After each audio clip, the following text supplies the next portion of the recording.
Tiago capítulo 1, verso 21 em diante.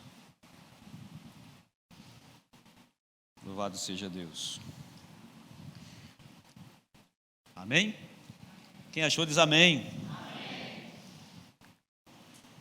Portanto, deixando toda a impureza e acúmulo de maldade, acolham com mansidão a palavra implantada em vocês, a qual é poderosa para salvá-los. Sejam praticantes da palavra e não somente ouvintes, enganando a vocês mesmos.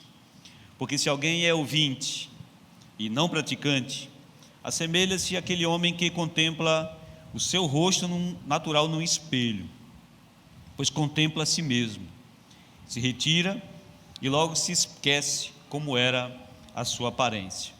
Mas aquele que atenta bem para a lei perfeita, a lei da liberdade, e nela persevera, não sendo ouvinte, que logo se esquece, mas operoso praticante, esse será bem-aventurado em tudo o que realizar. Amém? Pode sentar, meu irmão. Claro como um cristal. Ela, por si só, essa palavra, ela já traz a sua própria explicação. Para você que está nos visitando aqui hoje, ou para você que está hoje, mas não esteve no domingo, nós estamos no mês de março numa série de sermões, e hoje é o segundo dia, o segundo sermão da série de sermões que nós estamos fazendo. A série de sermões se chama Carta à Igreja de Água Fria, que é a nossa igreja. Ela nasce de um propósito que está contido no livro do Apocalipse, um princípio no livro do Apocalipse, onde Deus fala dos desconfortos que tem das suas igrejas, as 7 igrejas das quais as cartas são escritas, no livro do Apocalipse, no capítulo 2, 1 e 2. E Deus fala ao anjo da igreja sobre esses desconfortos, para que o anjo da igreja fale à igreja. Esse princípio, essa dinâmica, me permita, você que esteja no domingo, me permita recapitular. Esse princípio é um princípio bíblico, no qual Deus coloca no coração do anjo da igreja, da liderança da igreja, do seu pastor, os desconfortos aos quais o próprio Deus tem a respeito daquela comunidade. Foi assim com Éfeso, foi assim com Esmirna, com Tiatira, com Laodiceia. E cada uma dessas igrejas receberam elogios do Senhor e receberam repreensões do Senhor. Repreensões que não são para vergonha ou para destruição.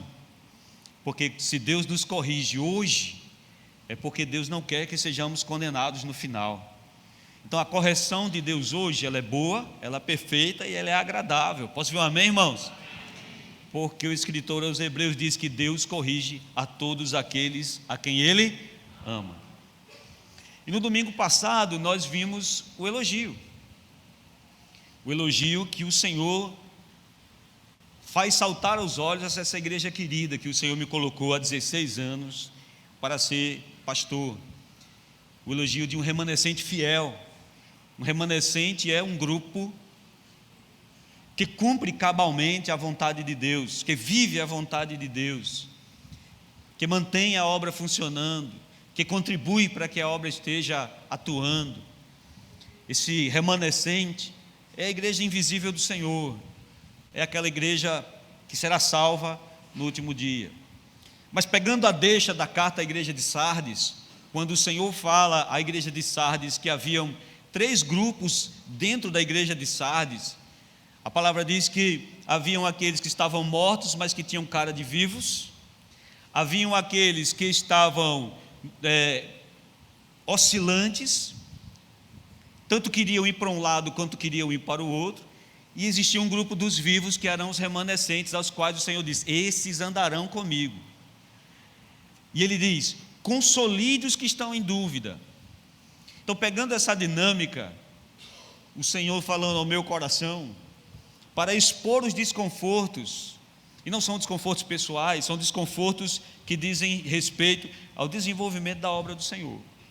Então, esse remanescente que nós falamos no domingo passado, nós passamos então às repreensões. Olha para o irmão, está do seu lado, e ele se segure aí. É bom criar essa expectativa, né, irmãos? Amém?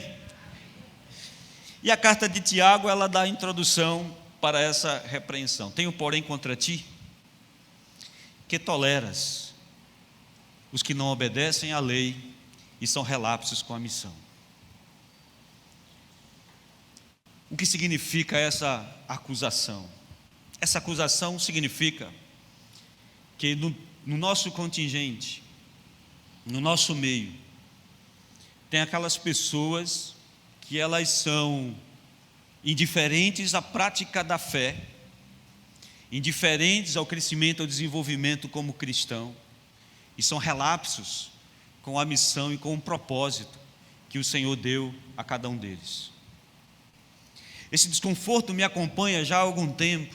Eu já compartilhei com muitos irmãos do ministério, pastor Misael diversas vezes, quando nós falávamos a respeito de que muitas vezes, nas gerações passadas, as mensagens que eram pregadas no domingo na igreja ou nos cultos de instrução, elas eram combustível para a transformação nossa durante a semana. Então nós éramos desafiados a receber aquela palavra, a absorver aquela palavra e transformar aquela palavra na segunda-feira em comportamento. Transformar aquela palavra em ações práticas. Eu já perdoei sem querer perdoar. Eu já orei por pessoas que eu não queria orar. Pastor, isso é hipocrisia? Não. Isso é uma orientação bíblica. Orem pelos seus inimigos. Abençoe aqueles que vos perseguem. Perdoe. Quantas vezes? 70 vezes 7. Essas práticas rudimentares, são elementares, são base da nossa fé. Elas foram aos poucos dando lugar a outras práticas. A prática do crente vingativo, a prática das pessoas que não ouvem a Escritura, a prática de que como que as mensagens que são pregadas no púlpito, elas não têm o impacto necessário nas decisões durante a semana das pessoas. Já temos alguns estados, me perdoe, eu esqueci aqui de cabeça, eu não anotei, mas pesquisando durante essa semana, já temos 2 ou 3 estados no Brasil, que o número de evangélicos é maior que o número de católicos ou de outras religiões. 2 ou 3 estados no Brasil já chegaram a isso. Se não me falha, eu não vou atirar no escuro, mas se não me falha a memória, Rondônia é um deles. Temos mais evangélicos do que outras religiões. Nós já temos a capacidade de virar eleições, de mudar eleições. Posso ouvir um amém? Amém. As marchas para Jesus, não só aqui em outros lugares, são eventos sociais que movem políticos, que obrigam até ateus a estarem nos trios elétricos com a faixa de Jesus na testa. Mas esse crescimento exponencial do número de igrejas e do número de evangélicos, eles não acompanham uma mudança efetiva na sociedade. A sociedade ela é mais violenta, a sociedade ela é mais corrupta, a sociedade ela é mais promíscua. Os dados apresentam um número crescente de discípulos de Jesus, mas esses mesmos dados apresentam que esses discípulos não estão mudando o contexto da sociedade.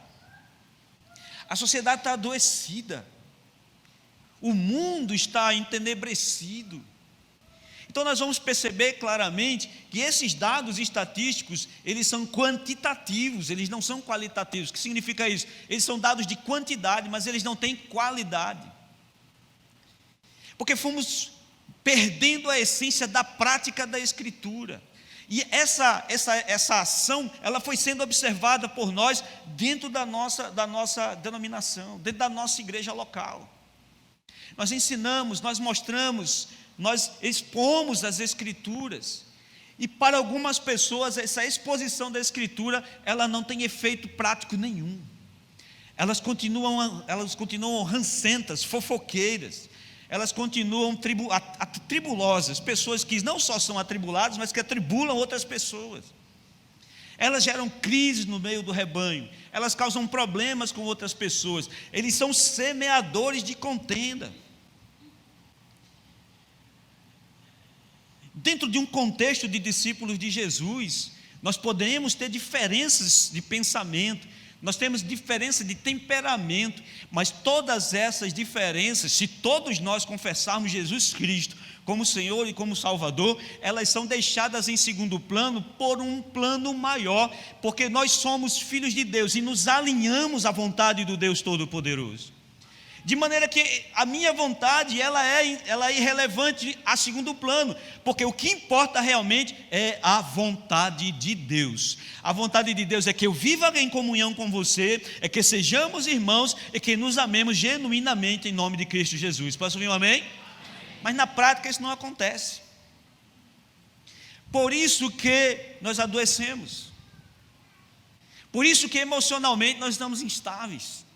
Por isso que nós temos feridas emocionais e espirituais dentro do ambiente que nós deveríamos ser tratados e curados.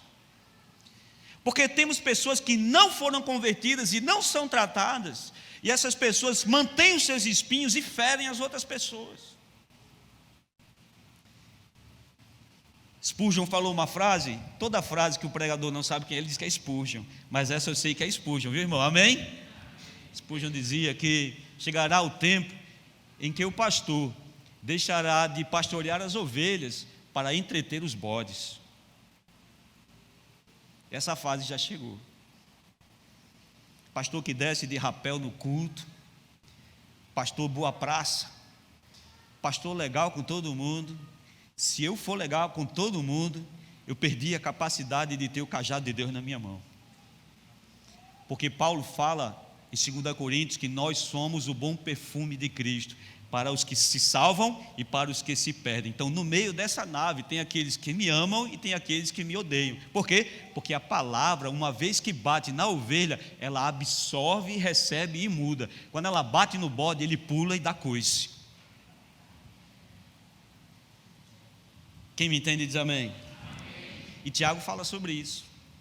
Tiago está dizendo o seguinte: sejam operosos praticantes da palavra de Deus. É preciso transformar o discurso em prática. É preciso colocar tudo que nós estamos aprendendo do cotidiano da nossa fé em prática. O poder do Evangelho habita na crença, ou seja, na nossa fé em Deus. Se você está entendendo isso, diga amém, mano. Então nós ouvimos, nós cremos e consequentemente nós mudamos. É aquele exemplo que eu sempre utilizo aqui para os irmãos, que eu sempre utilizei nos discipulados, quando eu fui no discipulado dos irmãos. É quando uma palavra ela tem capacidade para mudar um comportamento. É quando a palavra de Deus ela é tão pesada no seu conceito, que ela é capaz de mudar conceitos que você tem estabelecido na sua vida desde criança. Você tem verdades estabelecidas desde criança, aí chega a verdade de Deus que é diferente. Qual é a verdade que você tem? Olhe para cá, as verdades que nós criamos, a personalidade que nós desenvolvemos, ela se desenvolve na experiência do dia a dia. Você sabe o que deve fazer, as mãos que deve apertar, com quem você vai brigar, com quem você não deve brigar, sim ou não, irmãos? A prática do dia a dia vai nos ensinando isso. Aí a palavra de Deus chega para nós e diz o seguinte: se alguém for violento com você, ofereça o perdão. Se alguém te oferecer uma vantagem, não queira, seja honesto. Aí você está no emprego, você sabe que se bajular uma pessoa, você vai subir cargos, você vai subir em posições. Mas a palavra de Deus diz que você tem que ser honesto, a palavra de Deus diz que você tem que ser reto. Então o que é que você faz? Você abandona a bajulação e começa a se comportar como realmente um filho de Deus. Posso ouvir um amém, irmão? A vantagem de tirar a respeito financeiramente de alguma coisa, de roubar, de ludibriar, de fazer com que alguma coisa aconteça para o seu próprio benefício, você deixa essas coisas e senta-se ali no trilho de Deus para a sua vida, independente do que aconteça. Se você perder, se você ganhar, se você ficar desempregado, se você perder amizades, mas você mantém aquele trilho. Essa é a crença a qual Deus determina na nossa vida. Nós ouvimos, nós cremos, nós mudamos. O exemplo que eu sempre dou para os irmãos é aquele exemplo da lavagem de roupa. A gente lava a roupa a manhã inteira. Esse exemplo perdeu um pouco a sua intensidade, porque hoje tem máquina de lavar que faz tudo, né, irmão? Amém? Não tem, minhas irmãs? Amém? Mas a gente tem que estender ainda, né? Mas você lava, lembra antigamente? Antigamente era na mão, era no cacete, botava para quarar. Os meninos não sabem nem o que é isso. Botava a roupa para quarar, lavava, dava um trabalho medonho. Aí as donas de casa iam lá, estendiam no quintal, você olhava, você sentia aquele cheiro de amaciante do vento quando dava tanta roupa, tanto lençol, tanta coisa estendida. Aí você faz isso e vai deitar um pouquinho, almoça e deita. Você se acorda com aquele vento gelado soprando no seu rosto. Você levanta, abre a porta da cozinha, olha para o céu, um céu nublado, fechado, carregado. O que é que você faz? O que é que você faz? Mas não choveu, não caiu uma gota do céu, mas o que é que você faz? Você vai lá e recolhe a roupa, sabe por quê? Porque a crença que vai chover e vai destruir o trabalho que você fez, faz você mudar o seu comportamento. Você deixa de estar deitado para recolher a roupa do varal. Ei, olhe para cá, eu ouço, eu creio, eu mudo. Eu sou violento, eu ouço, eu creio, me torno pacífico. Eu sou uma pessoa ruim de trato, eu sou uma pessoa introvertida, eu ouço, eu creio, eu me torno uma pessoa de bom trato. Eu gosto daquela conversinha de bastidor, não vamos chamar de fofoca não, para não chocar. Aí eu ouço, eu creio, eu mudo. Essa mudança efetiva, ela faz com que seja um caminho para uma verdadeira conversão. É um caminho individual, e ele não pode ser justificado pelo comportamento de outra pessoa. A experiência de gabinete me mostra, por exemplo, quando a gente vai conversar com uma pessoa que está em conflito, ou que aconteceu alguma coisa, a gente vai dizer o seguinte: irmão, aconteceu isso com você, você pecou isso. É, pastor, é porque o senhor não viu o irmão fulano. Irmão fulano faz coisa muito pior. Como se houvesse uma métrica que, se alguém fizesse um absurdo maior, o dele vai ser justificado. Não, é um compromisso individual. Eu não dependo de você para me santificar, eu não dependo de você para obedecer a Deus, porque a minha salvação não depende de você. A minha salvação depende de Deus. De um relacionamento particular entre mim e o Todo-Poderoso, entre mim e aquele que me criou, aleluia. Então o meu relacionamento com você é sequência do relacionamento que eu tenho com Deus. Por isso que essa justificativa, ela não cabe para Deus, ela não tem profundidade, porque é a profundidade da crença que gera transformação. Olhe para cá, o comportamento errático de uma pessoa determina o que está no coração dela, determina o tamanho de Deus no coração dela, determina a profundidade de relacionamento que ela tem. Não fala da igreja, não diz o que a igreja é, diz o que você é. Ah, fulano é daquela igreja. Não, determina o que está no seu coração. Quem está comigo diz amém. Nós vamos ver uma pessoa que andou com Cristo. Pastor, estou na igreja há 20 anos. Pastor, estou na igreja com 30 anos. Eu vou mostrar para você alguém que andou com Cristo, que não teve profundidade de crença para que houvesse uma transformação efetiva. Pedro, que até no fim do discurso o Senhor diz a ele: quando tu te converteres. Meu amigo, são 3 anos e 6 meses, vendo milagre, prodígios e maravilhas. Sabe o que é que Jesus dele com as últimas palavras? Quando tu te converteres. Lucas capítulo 22, versículo 33, mostra a profundidade do relacionamento com ele. Ele olha para Jesus e diz: mestre, eu estou pronto, não só a ir preso com o Senhor, mas a morrer por ti. Palavra bonita, não é? Olhe para cá, palavra bonita, sim ou não? A gente escuta a palavra bonita direto, assim: eu quero, Senhor, eu quero as nações. Eu quero as nações. E cantamos os louvores estendendo as nossas mãos. E Jesus, olha para cá, a verdade de Jesus é no débito. Estou pronto não só a ser preso, mas a morrer pelo Senhor. Pedro, ainda hoje você vai me negar antes que o galo cante 3 vezes.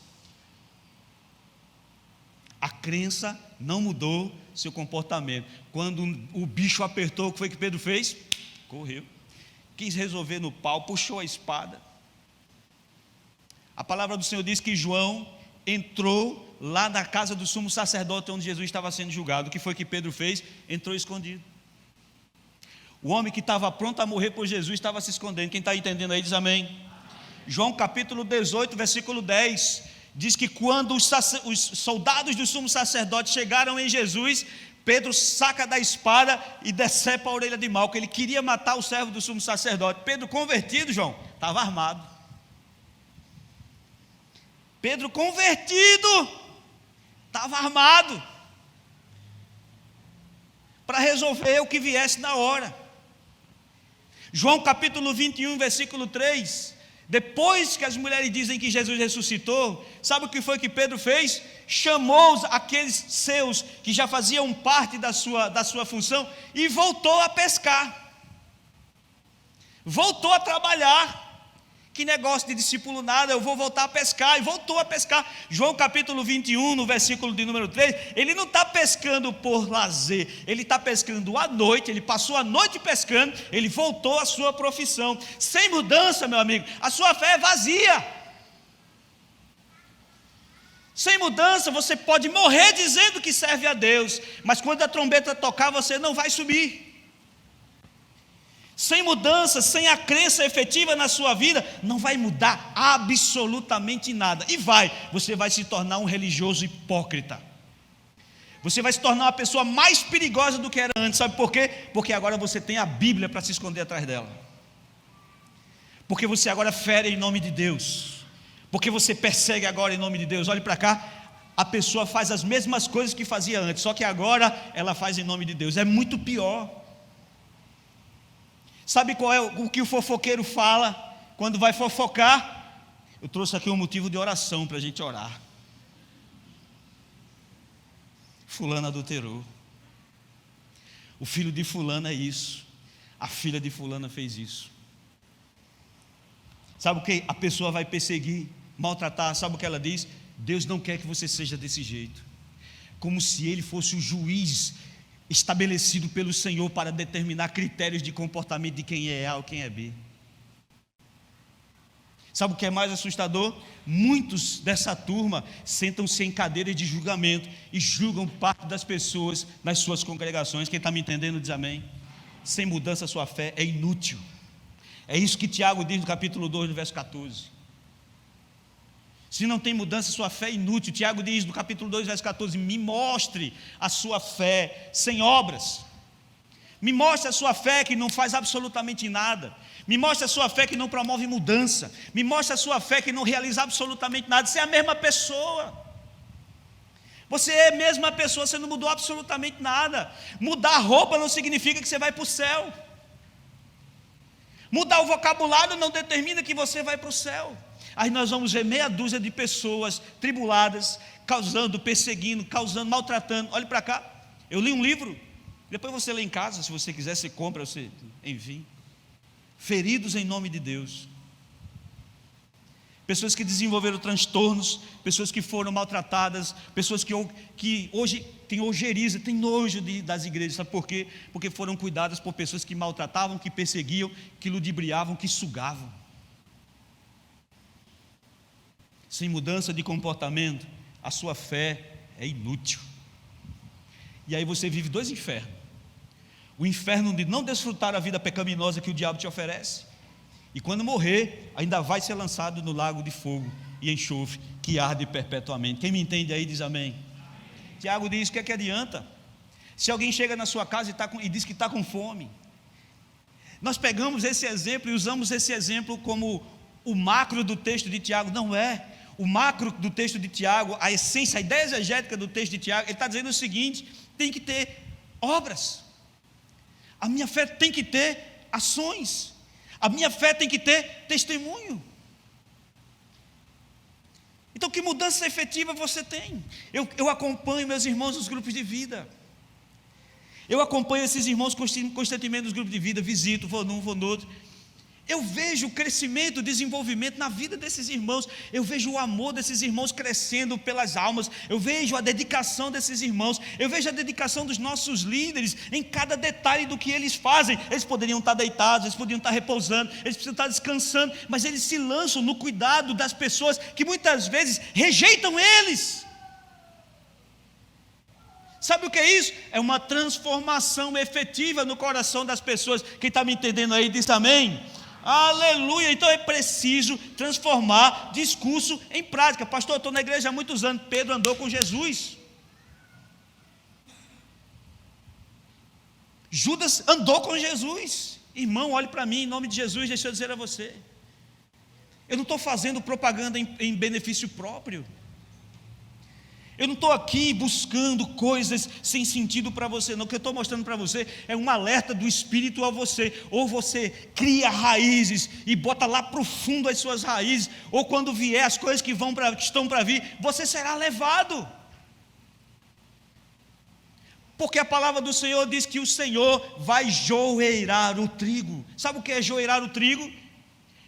João diz que Jesus vai joeirar o trigo na eira, ou seja, ele vai pegar o joio e o trigo, quando era recolhido, eram recolhidos da mesma maneira, eram recolhidos juntos, porque são muito iguais. Quem está comigo diz amém. Olhe para o irmão que está do seu lado, vê se ele está bem aí. Está bem, irmão? Posso ir até o fim do sermão? Diga amém. João diz que a pá vai joeirar o trigo. O que é isso? O trigo e o joio eram recolhidos da mesma intensidade, do mesmo jeito.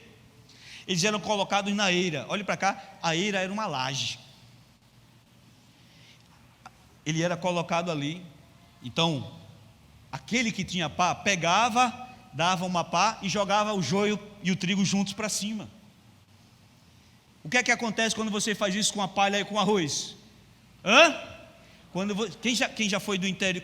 Não precisa nem ser do interior. Quem já viu quando você vai separar o arroz? Olhe para cá, a casca e o arroz é jogado para cima numa peneira. O vento leva a casca, o arroz desce. O vento leva o joio, o trigo desce. Por quê? Porque o trigo tem substância, o trigo tem conteúdo, o trigo é pesado. Não é todo o vento que leva trigo, não, irmão. Mas o joio é levado. Então, a sua ignorância ou indiferença não dará a você desculpas diante de Deus. Vamos para Mateus capítulo 16, irmão. Versículo 6. Mateus capítulo 16, versículo 6. Se achou aí, diga amém. E Jesus lhes disse: fiquem atentos e tenham cuidado com o fermento dos fariseus e dos saduceus. Que fermento é esse, irmãos? Capítulo 23 agora de Mateus, versículo 1 ao versículo 3.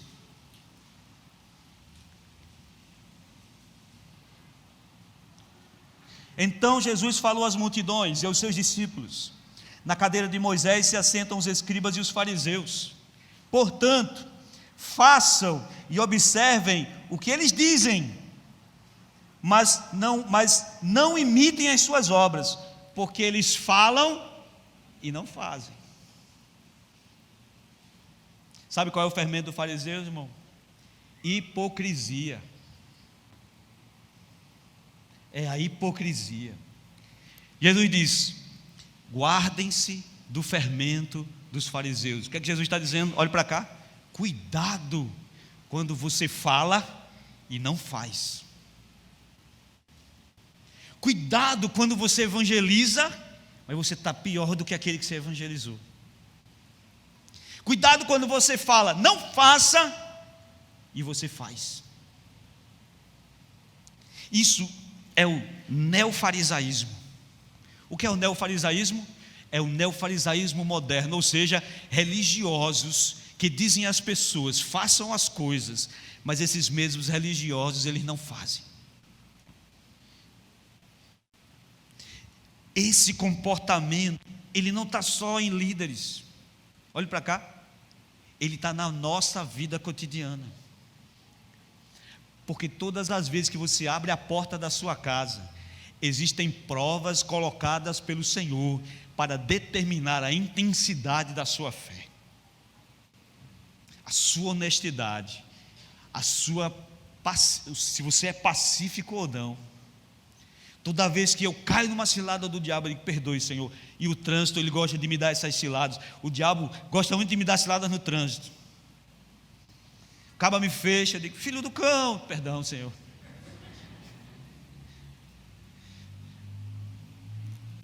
Espero uma hora para entrar de manhãzinha aqui em Recife. Você espera uma hora para você fazer uma conversão à esquerda. Aí vem um lá de trás, aí faz isso, ó. Irmão, se você faz isso, não faça não, em nome de Jesus. Você pode desviar um crente que está lá na vez. Você me entende? Diga amém. Não faça isso não, irmão. Eu seguro o volante com tanta força que eu acho que já está... Todos os dias nós somos provados. Nós somos provados no relacionamento conjugal. Nós somos provados no relacionamento do trabalho. Nós somos provados pelos vizinhos. Nós somos provados, olhe para cá, sabe por quê? Porque você é uma peça genuína do Todo-Poderoso. E o diabo deseja de todas as maneiras envergonhar você para desmerecer o seu discurso diante das pessoas. Você já ouviu a pessoa dizendo assim: você viu fulano pregando?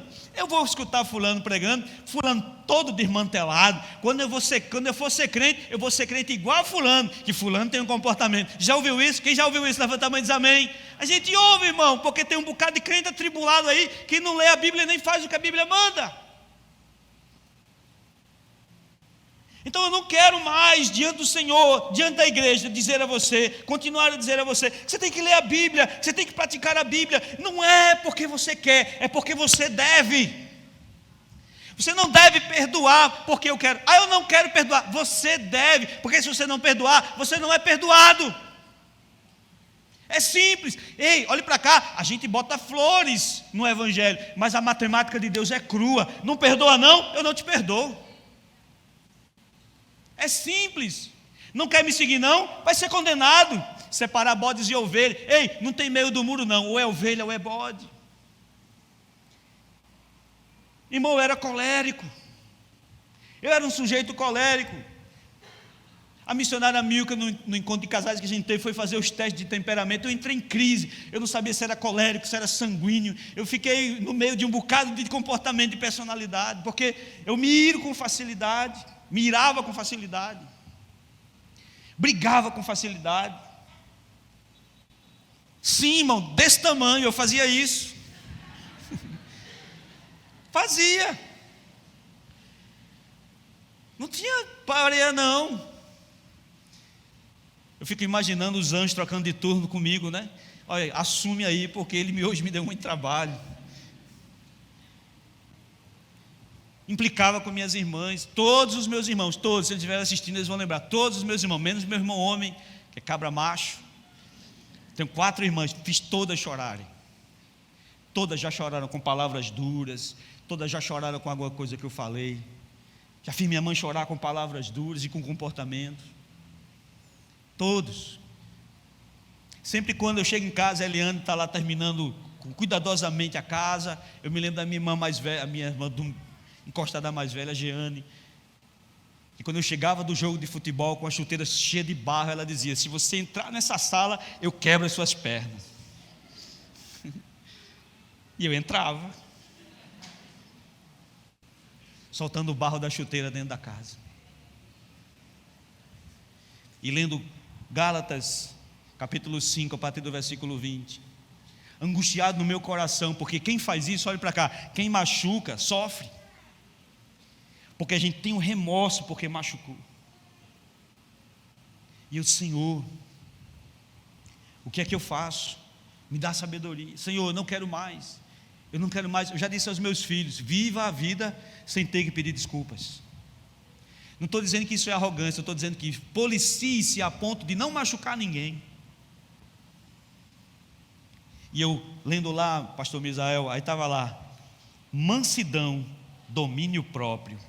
É isso que eu preciso. e orei, e orei, e orei. E aí Deus do céu abriu-se assim, pum, aí eu virei manso. É assim, irmão? Não. Aí veio um atribulado no jogo de bola. Aí veio um atribulado na igreja. Aí veio uma atribulada brigar comigo e a Eliane. Esfregou o dedo assim na cara da gente. Aí veio um filho do cão tirar o juízo da gente. Sim, tem filho do cão, sim ou não, irmão? Tem um bocado solto aí. O segredo é transformar os filhos do cão em filhos de Deus. Amém? E aí moendo. E eu orava e disse, parece que quanto mais eu oro para pedir mansidão, mais tribulação Deus manda. É a matemática de Deus. Me transformei manso. Eu sou manso hoje. Para brigar comigo tem que ter muita paciência. Tem que ter muita paciência para brigar comigo. Eu sou tranquilo. Posso ouvir um amém, irmãos? Eu sou tranquilo. Tem que brigar, a gente briga, amém, irmão? Brigar sim, debate, viu, irmão? Amém?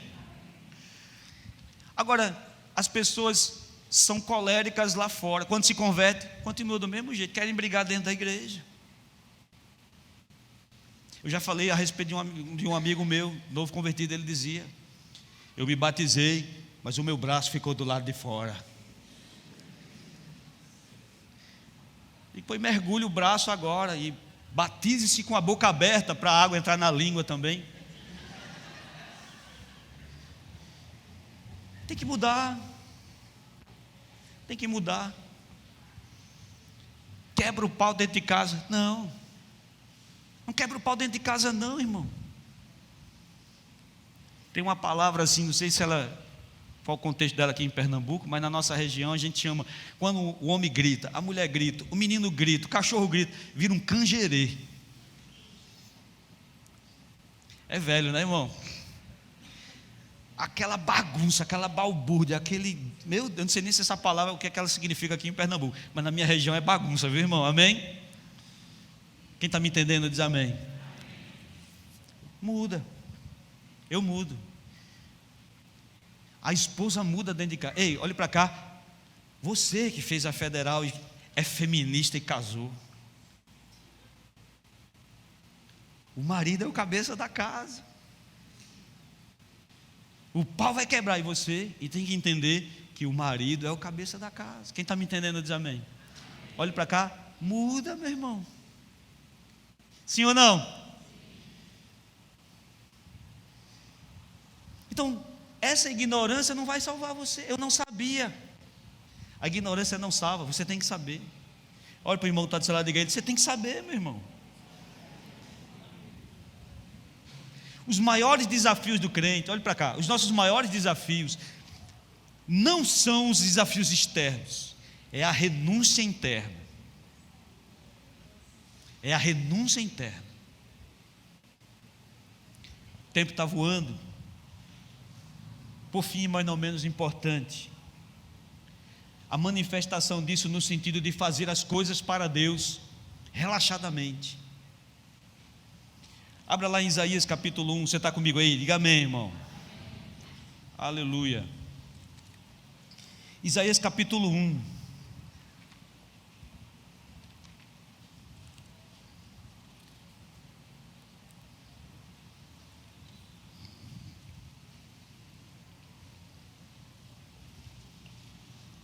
Vê se teu irmão achou aí. Isaías capítulo 1, do verso 1 ao verso 4.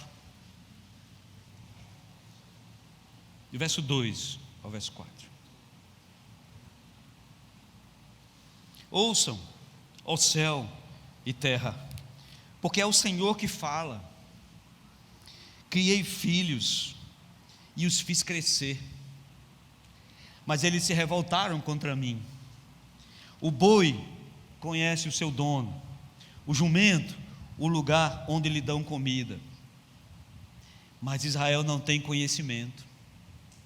O meu povo não entende. Ai dessa nação pecadora, deste povo carregado de iniquidade. são descendência de malfeitores, filhos que praticam o mal, rejeitaram o Senhor, desprezaram o Santo de Israel, voltaram atrás. Para mim, esse é se nós tivéssemos um top 10 dos textos mais duros da Bíblia, sem dúvida nenhuma, esse é para a gente sentar e chorar.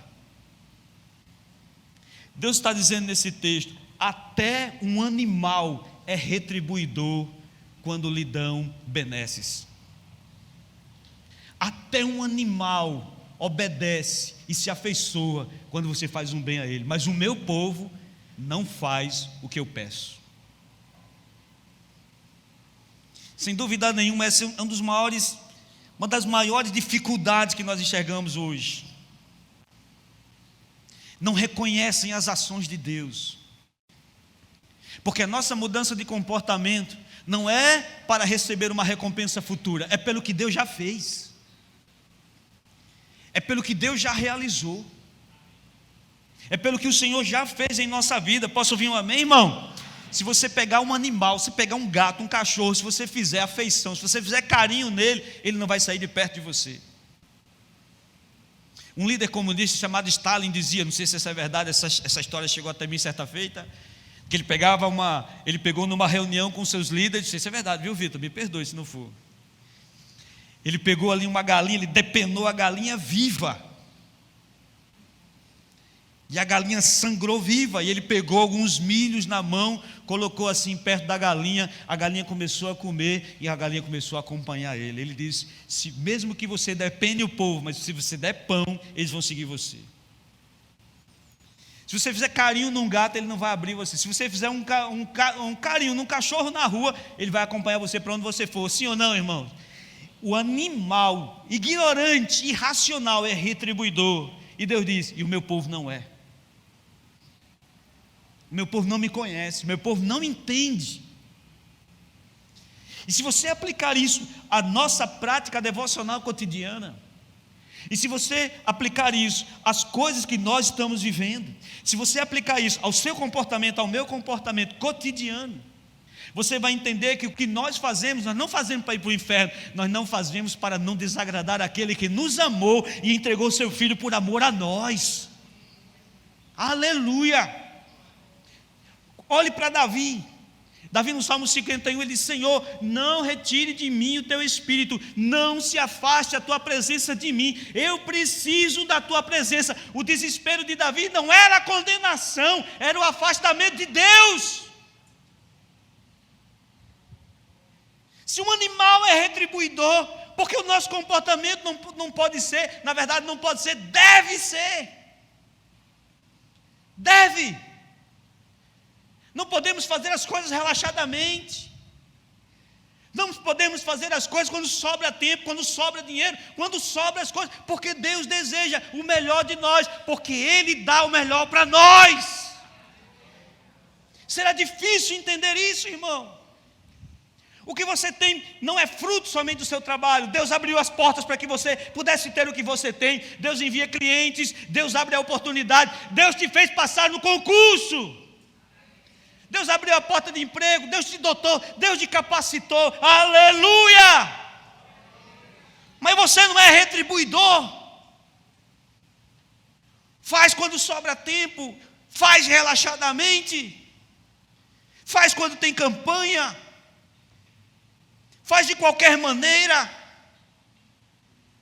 Que esse versículo fique impregnado na sua mente durante toda essa semana. Um animal é retribuidor.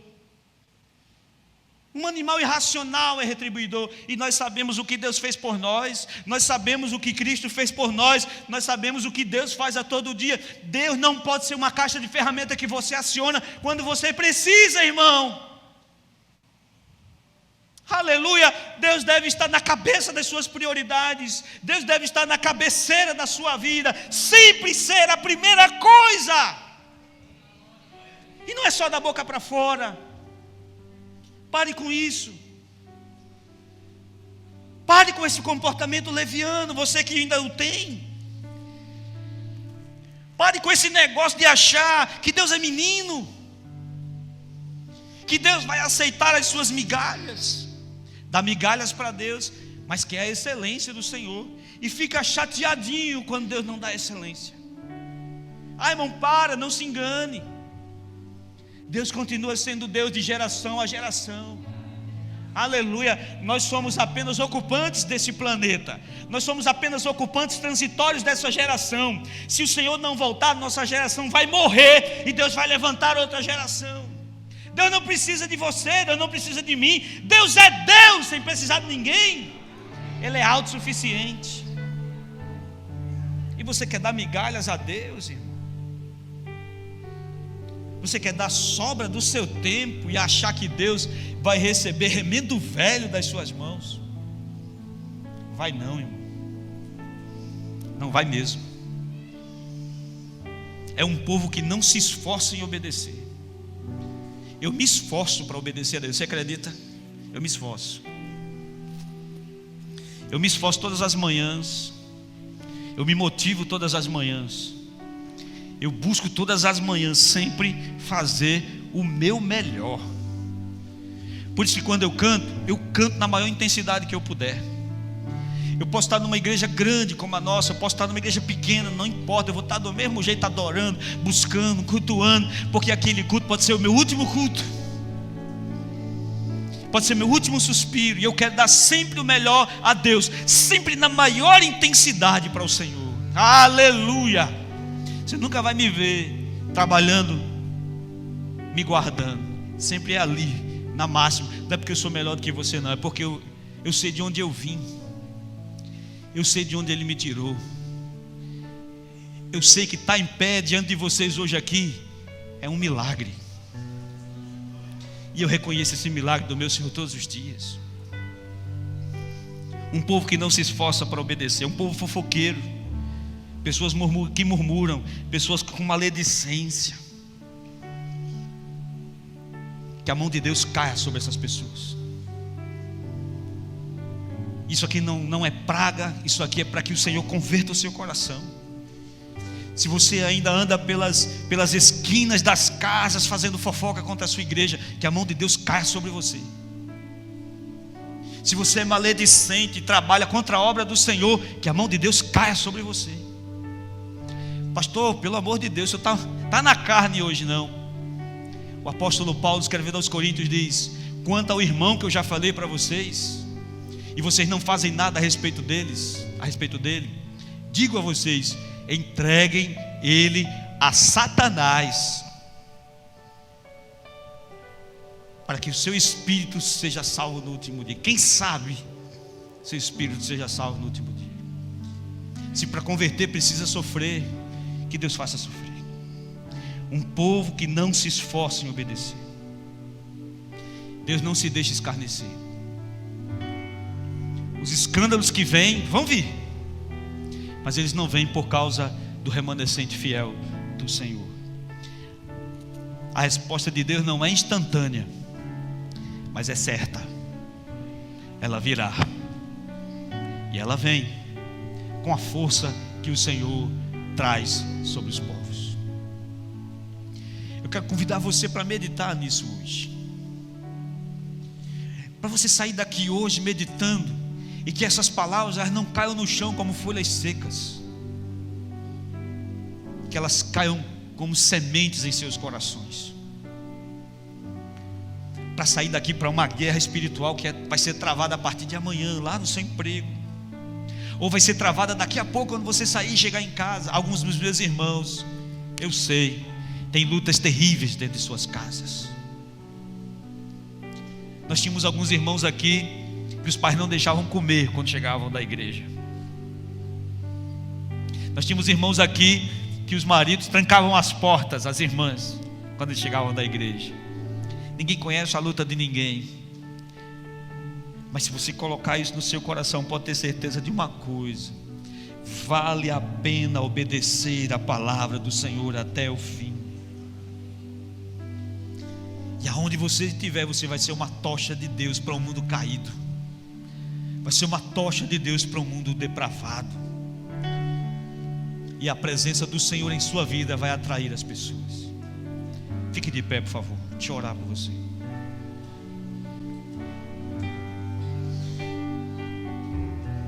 Feche seus olhos.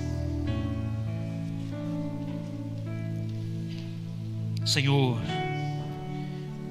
Pai justo e santo, eu entro agora diante do Senhor, pelo meu povo, pelos que estão aqui, pelos que estão em casa, pelos que com o passar do tempo perderam o hábito de tornar prático aquilo que está na Tua palavra. Senhor, me coloco junto com o meu povo e peço ao Senhor misericórdia e sabedoria. Misericórdia para que Tu apagues o caminho que traçamos até aqui, o caminho que alguns traçaram até aqui, um caminho de indiferença, um caminho, meu Senhor, de frieza, um caminho de afastamento entre aquilo que se ouve e aquilo que pratica. Senhor, perdoa as falhas, perdoa a iniquidade dessa pessoa que se ira, dessa pessoa que pragueja, dessa pessoa que fofoca, dessa pessoa, ó Pai, colérica. Perdoa, Senhor, desse marido truculento, desse marido violento, dessa mulher abusadora, desse filho rebelde. Perdoa, Senhor. Perdoa porque não foi levado a cabo a Tua palavra como deveria. Perdoa, Senhor.